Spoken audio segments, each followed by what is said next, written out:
Hi hello అందరికీ అందరూ ఎలా ఉన్నారు బాగున్నారా? నేనైతే చాలా చాలా బాగున్నాను. మీరందరూ కూడా బాగుండాలని మనస్ఫూర్తిగా కోరుకుంటున్నా. Welcome back to our channel Rasravanthi vlogs. ఈ వ్లాగ్ వచ్చేసి నా ఫుల్ డే రొటీన్ ఎలా ఉంటది అనేది చూసేయండి. నేను ఒకలాగా అనుకున్నాను, జరిగేదంతా ఒకలాగా జరిగింది. ఎలా ఉంటది ఏంటి అనేది వ్లాగ్ అంతా చూసేయండి. అండ్ ఈ వీడియోకి ఒక లైక్ ఇచ్చి వీడియో చూడడం అయితే కంటిన్యూ చేయండి. మన వీడియోని ఎవరైనా ఫస్ట్ టైం ఇప్పుడే చూస్తున్నట్టయితే వాళ్ళైతే కామెంట్ చేయండి. ఎవరైనా కొత్త వాళ్ళు వచ్చారని తెలుసుకుంటాను. లాస్ట్ బ్లాగ్ అయితే ఒక 2 సబ్స్క్రైబర్స్ వచ్చారు. థ్యాంక్ యూ సో మచ్ అండి మన ఛానల్ని సబ్స్క్రైబ్ చేసుకున్నందుకు. అలానే మన వీడియోస్ చూస్తూ నన్ను ఇంకా సపోర్ట్ చేస్తారు అనేసి మనస్ఫూర్తిగా కోరుకుంటున్నాను. ఈ వీడియో వచ్చేసి ట్యూస్డే రోజు బ్లాగ్. ఇంకా ట్యూస్డే రోజు పిల్లలకి స్కూల్ లేదు కదా, ఏబీవీపీ బంద్ అన్నారు. అంతటా ఉందనుకుంటాను ఏబీవీపీ బంద్. అది ఉన్నా కూడా పెద్దగా యూజ్ ఏం లేదులేండి. జస్ట్ ఏదో హాలిడే పర్పస్ లానే ఉంటది. కానీ స్కూల్ పిల్లల ఫీజులు తగ్గేది లేదు, ఏమీ లేదు కదా. ఇంకేమో లేండి, అది మనం మాట్లాడుకున్న వచ్చేదా తీర్చేదా అంతే కదా. మార్నింగ్ చాలా ప్రశాంతంగా దీపం పెట్టుకొని ఇంట్లో ఇంటి ముందు ముగ్గు పెట్టుకుంటే ఎంత అందంగా ఉంటుందో కదా. నైట్ వరకు కూడా అలానే ఉంటుంది అనుకుంటాం, కానీ కొన్ని సిచ్యువేషన్స్ మనల్ని డిమాండ్ చేసి మన మూడ్ని మొత్తం చేంజ్ చేసేస్తాయి. మనం అనుకున్నట్టుగా ఏదైనా జరుగుతుందో చెప్పండి, అసలు జరగదు కదా. ఏమైందో చెప్తాను, వీడియోని అయితే లాస్ట్ వరకు చూసేయండి. రోజు ఇలా ట్యూస్డే ఫ్రైడే అయితే ఎంత బాగుండవు కదా, ఎంత పీస్ఫుల్ గా కామ్ గా ఉండొచ్చు. అలానే ఊహించుకొని చేసే కదా పనులు అనేసి మా హస్బెండ్ అంటున్నాడు. అలా ఎలా అనుకుంటాము, డైలీ మార్నింగ్ లేవాలంటే మన వల్ల అవుతుందా చెప్పండి. ఆ సాంగ్ ఉంటది కదా, చిన్నప్పుడు నాకు ముగ్గులు వేయడం ఇష్టం అనే సాంగ్. అలా నాకు కూడా ముగ్గులు వేయడం చాలా ఇష్టం. అసలు ఫుల్ ముగ్గులు వేసేదాన్ని. అదేంటో అన్ని మర్చిపోయాను. ఈ మలకల ముగ్గు ఒక 5 చుక్కలది 6 చుక్కల ముగ్గు తప్ప వేరే ముగ్గులే వేయడం అసలు రావట్లేదు నాకు. ట్యూస్డే ఫ్రైడే నాకు సాటిస్ఫాక్షన్ అనిపించేంత వరకు ఆ ముగ్గులు అయితే పెడతాను. మనకు సాటిస్ఫాక్షన్ అనిపించేంత వరకు వేసానంటే ఇంకా టైం గట్టిగానే పడుతుంది కదా. ఇంకా మా వాళ్ళు ఏమో ఆవురు అని ఉన్నారు, ఆకలిస్తుంది. ఇంకా అందుకే డైరెక్ట్ గా జుట్టు కూడా దూకోకుండా కిచెన్ లోకి అయితే వచ్చేసాను.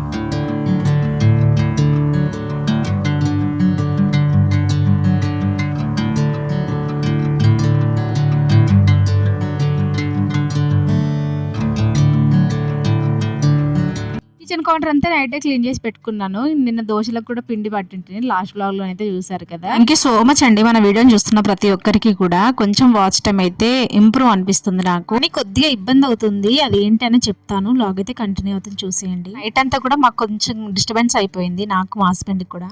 ఫస్ట్ అయితే రైస్ కడిగి పక్కన పెట్టేశాను పొయ్యి పైన.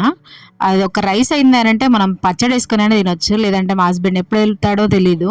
ఒక్కొక్కసారి తొందరగా వెళ్తా అంటాడు, ఒక్కొక్కసారి ఏమో లేట్గా వెళ్తా అంటాడు. పిండి అయితే భలేగా పులిసిపోయింది, మంచిగా వచ్చాయి దోశలు. కానీ ఫస్ట్ దోశ ఎవరికైనా ఖరాబ్ అవుతుంది కదా, మీకు కూడా అట్లనే ఉంటుందా లేదా అని చెప్పండి. ఫస్ట్ దోశ నాకైతే ఖరాబ్ అవుతుంది, అంటే కరెక్ట్గా రాదు తీయడం. నేను ఏ రోజైతే వీడియో అప్లోడ్ చేయాలి అనుకుంటున్నానో అదేంటో ఆ రోజే పవర్ పోతుంది. ఆ పవర్ పోయిన రోజు నాకు మొబైల్లో కరెంట్ ఉండట్లేదు. నేను వీడియో ఎడిటింగ్ కూడా చాలా లేట్ అయిపోతుంది. అంటే మా హస్బెండ్ మా బాబు ఇద్దరు ఇంటికి వచ్చాక వీడియో వాయిస్ ఓవర్ ఇవ్వడం కానీ ఎడిటింగ్ కానీ అవుతుంది. అలా ఇంకా వాళ్ళిద్దరిని పట్టించుకోవట్లేదు అనేసి మా హస్బెండ్ కొద్దిగా సీరియస్ అయిపోయాడు నా పైన. అదేంటో కానీ ఇప్పటికీ నాది 4th వీడియోస్ నుంచి అలానే అవుతుంది. ఇప్పటికైనా కొంచెం ముందు జాగ్రత్తగా పడి వీడియో ఎడిటింగ్ అయితే కొంచెం ఫాస్ట్గా చేసుకుందాం అనేసి అనుకుంటున్నాను. అలాగే ఇంకొక ప్రాబ్లం కూడా ఉంది, అదేంటో చెప్తాను, చూసేయండి వీడియోని అయితే. ఇలాంటి సందర్భాలలోనే అనిపిస్తుంది మన పేషెన్స్ అనేది, మనకి ఎంత ఓపిక ఉంది, మనం ఎంత సహనంగా ఉంటున్నాం అనేది పరీక్షిస్తాడేమో అనేసి అనిపిస్తూ ఉంటుంది. Only this situation, every situation లో కూడా మనం అమ్మాయిగా పుట్టిన దగ్గర నుంచి అంటే పరీక్షిస్తూ ఉంటాడేమో దేవుడు. అది అమ్మాయిలకైతే ఇంకెక్కువ ఉంటది. చాలా మంది చాలా సిచ్యువేషన్ లో చాలా ఓపికగా ఉంటారేమో కాదు, ఉంటారు. కొన్నిసార్లు మనం బ్రెయిన్తో ఆలోచిస్తేనే మన లైఫ్ అనేది సాఫీగా జరుగుతుంది. లేదు అనంటే అందరు నోట్లో నానాల్సి వస్తుంది. ఇలాంటి సిచ్యువేషన్ ప్రతి ఒక్క అమ్మాయికి వస్తుంది, కానీ ఎవరు అంటే అది చెప్పుకున్నా కూడా క్లోజ్ వాళ్ళకి మాత్రమే చెప్పుకుంటారు. ప్రతి ఒక్కరికి అమ్మాయికి అయితే ఖచ్చితంగా అవుతుంది. అది మనం కరెక్ట్ టైంలో కరెక్ట్ డెసిషన్ తీసుకుంటేనే మనం ఆ రాంగ్ వేలో వెళ్ళకుండా రైట్ వేలో వెళ్ళడానికి ఛాన్సెస్ ఉంటాయి. అదే ఆ సిచ్యువేషన్ పర్లేదులే ఎప్పుడు ఏదైతే అదైంది అని అంటే ఖచ్చితంగా దానికి మనం ఏదో ఒక రోజు అది మనం అనుభవిస్తాము ఖచ్చితంగా. నేను అట్లా చాలా మందిని చూస్తున్నాను. ఇలాంటి చెప్పడానికి చాలానే ఉంటాయి, కానీ మీ వినడానికి మీకు ఇంట్రెస్ట్ ఉందో లేదో నాకు తెలియదు. ఇంకా నేనైతే ఈ టాపిక్ ఇంతటితో ఎండ్ చేస్తున్నా. ఇంతకీ మన ప్రెగ్నెన్సీ స్టోరీ ఎవరైనా కంప్లీట్ గా వింటున్నారా లేదా అనేది చెప్పండి. నేనైతే లాస్ట్ లోనే యాడ్ చేస్తాను. వీడియోని మాత్రం అసలు స్కిప్ చేయకండి. మీకు చూడాలి అనుకుంటే అలానే చూడండి, లేదంటే 2 ఎక్స్ట్రా పెట్టుకొని చూడండి. నా రిక్వెస్ట్, అలా చూడకండి. స్కిప్ చేస్తే మనకి వాచ్ టైం అనేది అసలు రాదు. అందుకని ఇప్పటికి సరిపడా పిండిని అయితే తీసుకొని ఇంకా దోశలతో వేస్తున్నాను. నేను వేసే ఫస్ట్ దోశ అయితే ఖచ్చితంగా ఖరాబ్ అవుతుంది, అంటే తీయడానికి సరిగ్గా సరిగ్గా రాదంతే నాకు. ఇంకా నేను పక్కన ఒక క్లాత్ పెట్టాను చూసారు కదా, మనీ ప్లాంట్ చెట్టు అయితే భలే గ్రో అవుతుంది. ఆ క్లాత్ నేను తుడవడం కోసం పెట్టుకున్నాను, అదే హ్యాండ్స్ తుడుచుకోవడం కోసం పెట్టుకున్నాను, కానీ దాన్ని యూజ్ చేసేదే లేదు అసలు. దాన్నైనా తీసేయాలి. ఎప్పుడు మన హ్యాండ్స్ మన డ్రెస్కే తుడుచుకుంటూ ఉంటాము, ప్రతి ఒక్కరు అలానే ఉంటారు. ఏదో నేను యూజ్ అవుతుందేమో అనేసి పెట్టాను, కానీ అస్సలు దాన్ని యూజే చేయట్లేదు నేనైతే. ఇంకా క్లాత్ నుంచి అక్కడి నుంచే తీయాలి, లేదంటే ఆ చెట్టుకున్న లుక్ పోతుంది అనిపిస్తుంది. ఇంకా మా పక్కన మా హస్బెండ్ ఏమో పక్కన దీపం పెడుతున్నాడు, ఇంకా నేనేమో మా వాళ్ళ కోసం దోశలైతే ఇస్తున్నాను. అప్పటికే చాలా ఆకలిగా ఉన్నారు వాళ్ళైతే. అప్పటికే టైం అయితే 10 o'clock అలా అవుతుంది.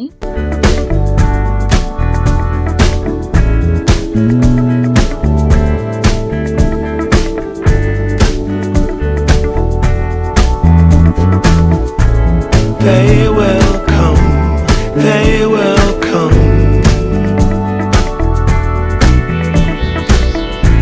ఈరోజు వేసే దోశలు కొంచెం డిఫరెంట్గా వేసాను నేను కరివేపాకు కారం అయితే నూరి పెట్టుకున్నాను అని చెప్పాను కదా. ఇంకా ప్లెయిన్ దోశలేమో మా బాబుకి అయితే ఇచ్చేస్తున్నాను. ఇంకా సెకండ్ దోశ చూసారా ఎంత పర్ఫెక్ట్గా వచ్చిందో. ఫస్ట్ దోశ అయితే ఖరాబ్ అయిపోయింది. ఇంకా దీని తర్వాత నుండి నేనైతే కరివేపాకు కారం దానిపైన వేసాను. ఆ రోజు ఇంకా చట్నీ చేయడానికి నాకైతే వీలు పడలేదు, ఇంకా అందుకే చట్నీ అయితే ఏం చేయలేదు.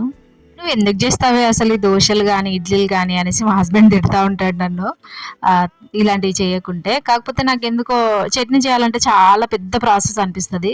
అంతే కదా, 3-4 గిన్నెలు పడతాయి, వాటిని వేయించాలి, తర్వాత టమాటాలు వేయించాలి, మిరపకాయలు వేయించాలి, ఇవంతా చాలా టైం టేకింగ్ అనిపిస్తుంది. కాబట్టి నైట్ చేసి పెట్టుకుంటాను నేను ఎప్పుడు చేసినా. కానీ ఈరోజు అయితే కరివేపాకు కారం చేశానని చెప్పాను కదా, దాన్ని పైన వేసి చేశాను. భలే టేస్ట్ వచ్చాయి నిజంగా. కరివేపాకు కారం అయితే నిజంగా భలే యూజ్ అవుతుంది. మంత్లీ వన్స్ చేసుకున్నా కూడా నాకు భలే యూజ్ అవుతుంది అనిపిస్తుంది. లాస్ట్ ఇయర్ నుంచి అంటున్నాడు మా హస్బెండ్, చెయ్యి అది బాగా యూజ్ అవుతుంది అనేసి. అంటే ఫైనల్గా నేనైతే మొన్న చేశాను. నా కిచెన్ లుక్లో ఏమైనా చేంజ్ కనపడుతుందా లేదా మీకు అనేది చెప్పండి. నాకైతే కొద్దిగా కెమెరాలో చూస్తుంటేనైతే కొంచెం చేంజ్ అనిపిస్తుంది. ప్లాన్స్ అయితే పెట్టాను కదా, ఇంకా అవి పెద్దగా పెరుగుతుంటే భలే ఉంటుంది అనుకుంటాను. ఇంకా మా ఇద్దరికి కూడా దోశలు అయితే వేసుకున్నాను. ఇంకా నేనైతే మా హస్బెండ్ దీపం పెట్టేశాడు పక్కన, ఇంకా నేను ఆ పని చేస్తుంటే మా హస్బెండ్ పెట్టాడు. ఇదైతే మస్తు యూజ్ అవుతుంది. లేదంటే ఊరికే అగరబత్తిలది పొడి పడుతుంది కదా, అదేమో క్లాత్ పెడితే మళ్ళీ క్లాత్ అంతా ఖరాబ్ అవుతుంది. అందుకే ఇదైతే తీసుకున్నాను. ఇది మీషోలో కూడా ఉంది. ఇదైతే నేను ఎప్పుడో తీసుకొని ఉంటున్నాయి, ఇప్పుడు మళ్ళీ వెతికి దాన్ని అయితే యూజ్ చేస్తున్నాను. మీకు ఎవరికైనా కావాలంటే చెప్పండి, మీషోలో కూడా ఉంది, అది లింక్ అయితే నేను పెడతాను. నేనైతే ఈరోజు మంచిగా వీడియో ఎడిటింగ్ చేసుకొని మంచి పనులు అన్నీ ప్రశాంతంగా వేసుకుందాం అనేసి అనుకున్నాను. కానీ మనం ఇంత ప్రశాంతంగా ఉంటే ఎట్లా ఉంటుంది చెప్పండి. అందుకే ఆ రోజు పవర్ పోయింది మొత్తము. ఇంకా పవర్ పోయేసరికి నేను ఏమి వ్లాగ్ తీయలేకపోయాను, వీడియోస్ ఎడిటింగ్ చేసుకోలేకపోయాను, ఏది చేసుకోలేకపోయాను. నాకు ఒక అలవాటు బాగా ఉంటుంది, ఏదైనా తినేటప్పుడు మాత్రం ఖచ్చితంగా టీవీ చూసుకుంటూనే తింటాను. నాకు చూసారు ఎంత వైట్ హెయిర్ వచ్చిందో, అట్లనే నా హెయిర్ కూడా మొత్తం పోతుంది. నేనైతే కరివేపాకుది కొంచెం ఎండిన అది ఉంది, అది కూడా ఆయిల్లో కలిపి పెడదామనేసి పెట్టుకుందాం అనుకుంటున్నా. ఏమైనా గ్రోత్ ఉంటుందా లేదా మీకు తెలిస్తే కామెంట్ చేయండి. ఇంకా మా హస్బెండ్ అయితే వెళ్ళిపోతున్నాడు డ్యూటీకి. ఇంకా ఆ రోజైతే నేను ఏం కర్రీ చేయలేదు, ఇంకా టిఫిన్ ఒకటి చేశాను, అది ఒక్కటి తినేసి వెళ్ళిపోతా ఉన్నాడు. ఇంకా మా హస్బెండ్ పోయినప్పుడు పోయింది కరెంట్ అయితే, అసలు పవర్. ఇంకా అప్పటి నుంచి ఇంకా రాలేదు. ఇంకా ప్రెగ్నెన్సీ స్టోరీ అయితే కంటిన్యూ చేస్తాను. లాస్ట్ వీడియో ఇంకా చూడకుంటే కింద అయితే లింక్ ఇస్తాను, చూసేయండి. బ్యాంగిల్స్ అయితే తీసుకున్నాను. ఇవి నేను ఎప్పటి నుంచో అనుకుంటున్నాను తీసుకోవాలనేసి. నేను అంతా డ్రెస్సింగ్ స్టైల్ బాగానే ఉంటుంది, కానీ ఒక బ్యాంగిల్స్ దగ్గర పోతుంది నాదైతే. అంటే శారీ మంచిగానే తీసుకుంటా, కానీ బ్యాంగిల్స్ ఒకటి ఏదో ఒకటి ఏమవుతుంది అన్నట్టుగా వేసుకుంటాను. మ్యాచింగ్ అస్సలు దేనికి కూడా వేసుకొని ఇప్పటివరకు కూడా. ఇంకా తీసుకుందాం అనేసి ఫైనల్గా ఇవైతే తీసుకున్నాను. ఎలా ఉన్నాయి ఏంటి అనేది నాకైతే చెప్పండి. వీటి లింక్ అయితే నేను కమెంటరీలో ఇస్తాను. ఎవరికైనా కావాలి అనుకుంటే అక్కడ నుంచి లింక్ తీసుకొని బై చేయండి. ఇవైతే 2 గాజులు వచ్చాయి, నాకు 221 రూపీస్ అలా పడింది. బాగున్నాయి కదా, ఇంకా 2 తీసుకుంటే బాగుండు అనేసి అనుకుంటున్నాను. చూడండి, నేనేమో పడుకోవడం కోసం వేసుకుంటే వీడేమో మొత్తం అన్ని పరిచేసాడు ఇంట్లో. పవర్ పోయింది ఫ్రెండ్స్, అందుకే ఏం చేయాలో అర్థం కాక పడుకున్నా. మావాడేమో కార్లో నింపేశాడు. బయట వెదర్ అయితే చాలా కూల్గా ఉంది, చూపిస్తా. రూమ్ అయితే షిఫ్ట్ అయ్యామని చెప్పాను కదా. రూమ్ షిఫ్ట్ అయిన తర్వాత నేను ఎక్కువ సామాన్లు అప్పుడు ఏం లేకపోతుండే, మాకైతే బెడ్ కానీ దివాన్ కానీ ఇవి ఏమీ లేవు. ఇంకా తక్కువ సామాన్లు ఉన్నాయి కాబట్టి చాలా తొందరగా అయిపోయింది మూవింగ్ కూడా. అక్కడే ఉందాం అనుకున్నా, కానీ నేను ఇక్కడ ఫస్ట్ మేము రూమ్ ఖాళీ చేసింది వెళ్ళింది కూడా 2 కూడా ఒకటే అంటే సేమ్ ఫ్లోర్లు, థర్డ్ ఫ్లోర్. ఇంకా నాకు ఇబ్బంది అవుతుంది అన్నట్టుగా నేనైతే ఇంకా మా హస్బెండ్ నన్ను ఇంటికి తీసుకొని వెళ్ళిపోయాడు. ఇక్కడ ఇంకా ఖాళీగా ఉన్నాం కదా అనేసి ఇట్లా డ్రాయింగ్ చేశాను. ఎలా ఉంది, ఎలా డ్రాయింగ్ చేశాను అన్నది కామెంట్ పెట్టండి. ఇంకా విలేజ్కి అయితే వెళ్ళిపోయాను. విలేజ్కి వెళ్ళినాక నా బర్త్డే ఉండే ఆ మధ్యలో. మా హస్బెండ్ అయితే నాకేదో చిన్న పిల్లగా చేసినట్టు చేశాడు ఆ రోజు బర్త్డే. నాకైతే చాలా హ్యాపీగా అనిపించింది. చాలా మంది ఉండే ఆ రోజు అయితే. అంటే మా అన్న బిడ్డది అన్నప్రసన్న ఉండే. అన్నకి అప్పటికి పాప పుట్టి 6 months అయిపోయింది. పాప పుట్టిన 6 months కి నేను ప్రెగ్నెంట్ అయ్యాను. ఇంకా అలా ఒక 2 months అయితే అక్కడే ఉండిపోయాను. నేను వెళ్తా అని ఏడ్చినా కూడా మా వాళ్ళు అయితే అసలు పంపించలేదు. లేదు విలేజ్ లోనే ఉండు, మళ్ళీ అక్కడంటే ఇబ్బంది అవుతుంది, ఎవరు ఉండరు కదా అంటే మా హస్బెండ్ కూడా ఇంకా ఫస్ట్ ప్రెగ్నెన్సీలో ఎవరికైనా భయం ఉంటుంది కదా. ఇంకా అట్లా మా హస్బెండ్ అయితే నన్ను ఇంకా విలేజ్ లోనే ఉండు నువ్వు కూడా అనేసి నన్ను ఇంకా విలేజ్ లోనే ఉంచేశాడు. నేనైతే నాకు ఉండలేక బోర్ కొట్టి ఎంతలా ఏడ్చేదానో నేనైతే అసలు తీసుకెళ్ళొచ్చు కదా అనేసి. ఇప్పుడు టైం చూడండి 6 అవుతుంది, అయినా కూడా ఇంత ఎండగా ఉంది. పొద్దాకనేమో వర్షం పడ్డట్టే వేస్తుంది, కాకపోతే 6 గంటల వరకు ఉడుకుతుంది, ఎండ కొడుతుంది. 7 గంటలకు చీకటి పడుతుంది. మీరు అబ్జర్వ్ చేస్తున్నారో లేదో. మా దగ్గర శ్రీమంతం అనేది 5th month చేస్తారు. చాలా దిక్కులు అయితే 9th month లో చేస్తారంట. 5th month ఎలాగో జూన్ లోనే వచ్చింది కదా, ఇంకా 5th month ఎండింగ్ లో చేస్తారు. 6 పడే ముందు చేస్తారు కదా.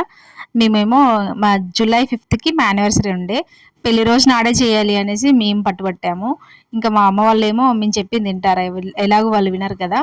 అంటే ఇంకో 2-3 days 10 days అయితే మళ్ళీ 6లోకి పడిపోతుంది, 6 monthలో పడిపోతుంది, ఎలా ఉంటుందో ఏమో అనేసి వాళ్ళు అంటా ఉండే.